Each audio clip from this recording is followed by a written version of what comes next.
যার হাজার জনের সাথে কথা বলার স্বভাব, সে কি করে বুঝবে একজনের অভাব? আমার সাথে মানুষ তখনই কথা বলে যখন মানুষের প্রয়োজন পড়ে।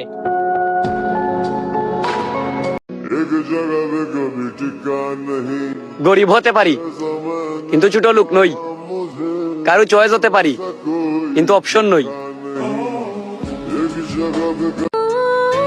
হয়তো ধরো নয়তো চারো, তোমার প্রতি দুর্বল দেখে কেন আমায় তিলে তিলে মারো?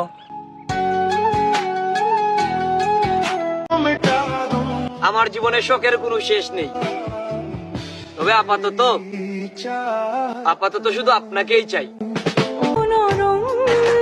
রেখে দাও না আমাকে তোমার করে, আমি সারা জীবন থাকতে চাই শুধু তোমার হয়ে। কতই না সুন্দর হবে সেই দিন, যেদিন সবাই আমাকে দেখতে আসবে, আমার ভুলগুলো সবার কাছে ফুল হয়ে যাবে। যারা আমাকে দেখতে পারে না তারাও আমাকে দেখতে আসবে।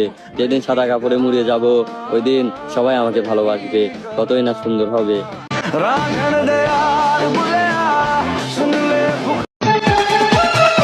তোমার থেকে জিদ আমার কম না, একটা কথার কারণে আমার লাইফ নষ্ট করে দিছি, আর ওই কথাটাই তুমি আমারে বলছো।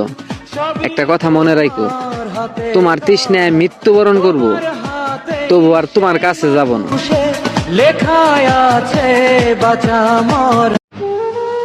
আমি আমার চেহারাটারে নষ্ট করছি, নিজের হাতে আমার জীবনটারও ধ্বংস করছি। হ্যাঁ, দিন শেষে আমি মানুষটাও নষ্ট হয়ে গেছি, আর তো কিছুই বাকি নেই আমার হারাবার। এখন ওই আল্লাহর দেওয়া জীবনটা ওই আল্লাহর কাছে ফিরিয়ে দেওয়া ছাড়া আর কিছুই নেই আমার করবার।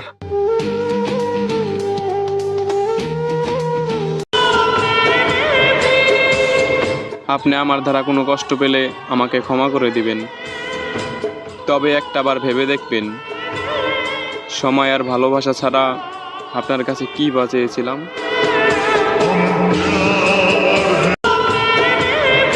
আমি কারো অবহেলা সহ্য করতে পারি না।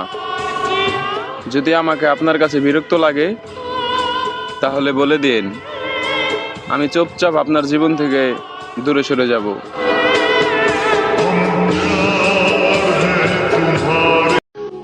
ফ্যামিলির উপর জুলুম করতে পারি না, এজন্যই তো শখের কোনো কিছুই নেই।